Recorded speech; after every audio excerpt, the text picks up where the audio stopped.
Between the Ribs with host Jonathan Morris, fourth-generation farmer. First-hand insight into farming, faith, and family, as only Jonathan can bring. Between the Ribs. Between the Ribs on Florida Man Radio. What's cracking like everybody? Between the Ribs with Jonathan Morris. Over my shoulder is Creepy Santa, but I like him because it's that time of year. And across the table from me, the ever-present Heather Hippopotamus. You sounded sad about that. A little bit. I'm a little sad, mad, hurt, angry, frustrated, all the above. But that's not for the people on the air. Those are personal problems that I will work out on the farm later through stress and physical labor. Right. In between my knee surgeries that I'm recovering from, that apparently my therapist said that I'm doing way too much and I'm not healing properly, and I strained the back of my quad. Along with the hernia. Yes, along with the hernia. Jonathan, you have to stop. You have am. to slow down. I am. This surgery, hernia surgery, will give me 4 weeks of rest. So I thank God. No, I am. Rest. I am. I'm gonna take it easy the next couple weeks, at least 2 to 3, and then get back at it. But I don't want to waste much time today because we have a problem. I don't know if it's a pandemic, a plandemic, an epidemic. I don't know what to title it with because I'm not a big titler type person, but we've got a serious problem. And I've always been the one to say there's no such thing as bad kids, only bad parents. But what happens when bad parents raise a generation of bad kids? Oh, Lord. And then those kids become parents. So now, it was the generation just after us, right? I mean, it wasn't like the next full generation, but it was the kids that were like 10 years younger than us that are raising all these awful bad kids. Yeah, and I also think, and I hate, listen, I hate to say it, but I think it's also people in our generation. Yeah. Because I'm 47, my cougar is 48, my lover is my wife, Amy, Mama Morris. We have a 13-year-old and a 15-year-old on the youngest part of the family lineage right now. They have friends that are so entitled and so spoiled and so whatever other adjective you want to use. And they're being raised by 35, 36, 40-year-old parents. And I think we've got to a point where it's almost like a competition now, which I don't understand because it's always been. No. It used to be where it's like, you're my children.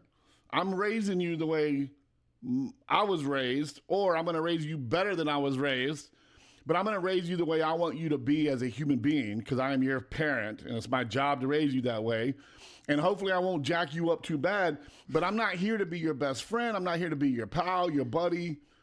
Like, there has to be a balance, right? Yes. So, like, I consider my kids and we have a friendly relationship, but we also have a very strong relationship and a bonding relationship that I love them more. I love their future more than I love their present. Does that make sense? It does. Being a parent is hard, and kids don't really like us being the parent.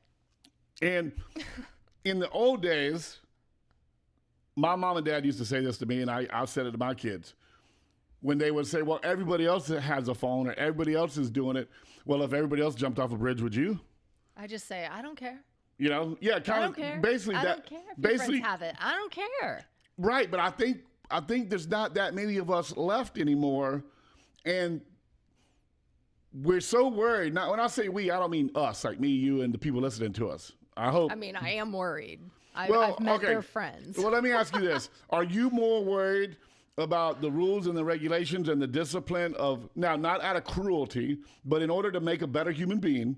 Are you more worried about them not liking you and pouting and pissing a fit? Or are you more worried about the end result because you've lived it, you know what the future holds, and you're like, yeah, you know, it kind of hurts that you're going to pout and frown and sit in the corner, but I love you more than that, and I'm not going to cave just because you're having a pissy fit. Right. Or a tissy fit, or whatever they call them. Yeah, I don't cave. I mean, I do talk to my kids when they're having those big feelings and they're getting in trouble or being rude or disrespectful. Right. I mean, there's always consequences, but I don't bend. Right. I give the consequences. I find out why they're behaving like they are doing so that we can stop it. Yeah, no, and I will say this. From Audrina, JJ, Alina, Alyssa, to now Alana, Aurora, Julian, and Annabelle, The only shift I've made, You've got so many kids. Okay. no. The only shift I made is with the first 4, I didn't care about your feelings. Your feelings weren't even on the table. Feelings aren't real, right? They're an emotional episode, an emotional outbreak because you didn't get what you wanted. The way you wanted it at the time you wanted it, you will be fine. You will get over it. With the second set of 4, I realized that maybe, and my voice cracked saying this is how painful it is. It's hard to admit. This is how painful it is for me. That maybe your feelings matter a little bit, at least to the point that I'm not going to change my decision. But let's talk why. Let's talk about why you're pissing and moaning. And then I can help you talk through your feelings so you're not harboring those down the road where they're all pent up, built up. So you can say to me, well, Dad, it's not fair. And then I can respond, yeah, you're right, it's not fair. Life's not fair, but we're still going to move through this. Or you can be like, well, Dad, you hurt my feelings when you said what you said, or you broke, whatever. So I could picture a kid saying, hey, Dad, you hurt my feelings. And you'd be like, there's no feelings here. Feelings aren't real. Feelings aren't real. Feelings aren't real. Get over it. Listen, before I met Jesus, I used to think love was fake. I used to tell people all the time, love's not real. It's a feeling. It's an emotion. Love's not real. Love is a circumstantial word we throw around to get what we want, and to express gratitude. And then I met Jesus and I realized, oh, wow, when someone really loves you, really, really, really loves you, and then you learn to love people that way. Sometimes it hurts because I don't like loving people. I don't. I've built this wall around me of I almost hate I don't discriminate. I hate everybody equally. And then you have to work your way into the circle of trust. And even then, I still got my eye on you. You know what I mean? I do. So now to be like not blindly, but just, we're getting off track. But anyways, let's get back to kids and the next generation. Oh, we're screwed. They took a detour from the latchkey kid to now then we had the hovering parents, and now we have the kids are like, you know what? I don't need you, but I need your lodging and I need your food. And why are you not giving me this brand new jacket? And I need these shoes. Right. Yeah. They want, and they have equated it to need, and the end result product. Spoiled brats. Yes, but okay, we're gonna talk about some stories that we've all been talking about. We've done videos on them. Every radio show's done them. Every news outlet. So I'm not going back through. We're not going to plow back through the details. But I'm going to talk to you about the things that I see that are bothering me. So let's start with the CEO shooter, Luigi, whatever his last name is. Mangione. Luigi Mangione. All right, he did what he did. There were so many stories that came out about, he had an accident and his health care got denied and he got mad. And then there was a story about, no, he's never even had United Healthcare insurance. His mom had it, and his mom had some chronic illness, and they didn't take care of her, and he was mad, and he used the CEO of United Healthcare as the figure point of cutting the head off the snake, if you will. And listen, I am not going to bat for insurance companies. I'm not. They need to be alt-right corrected, but they will never be corrected as long as they're in the pocket of the government and the government's allowing them to control the world.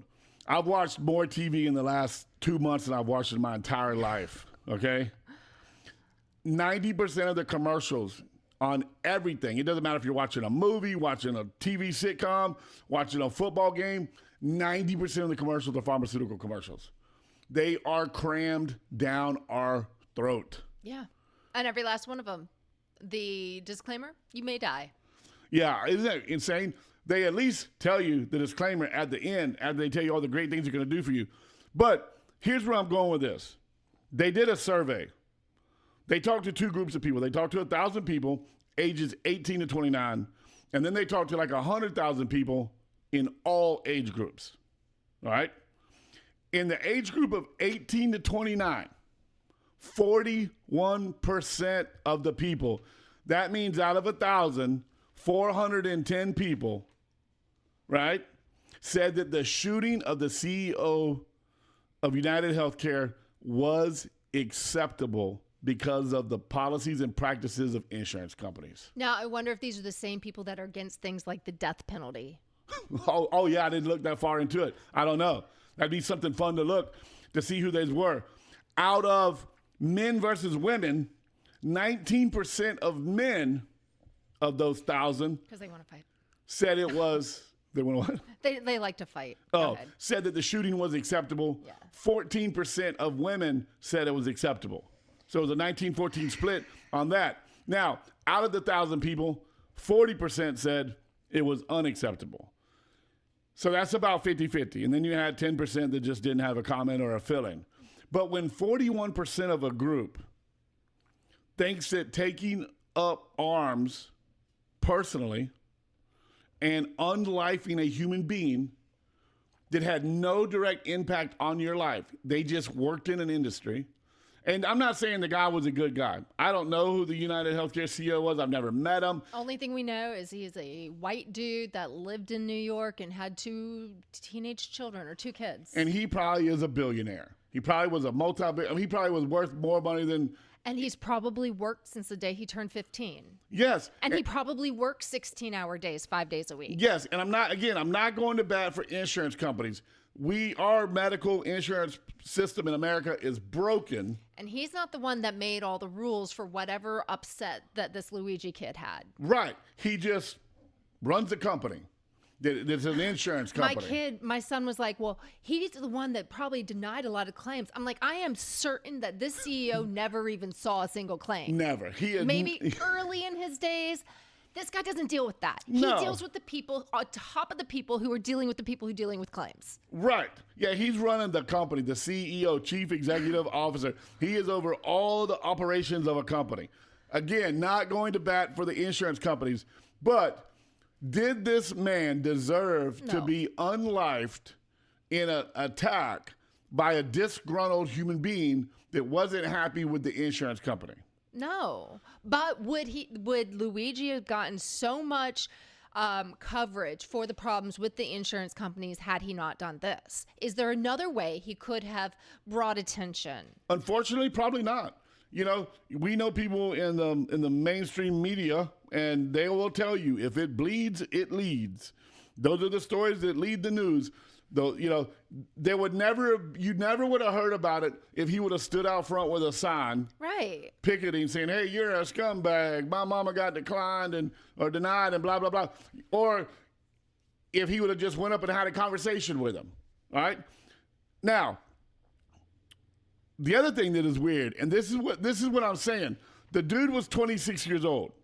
He is in the younger generation, okay, of people coming up.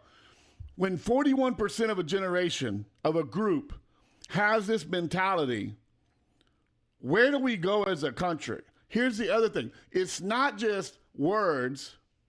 People are giving this cat money.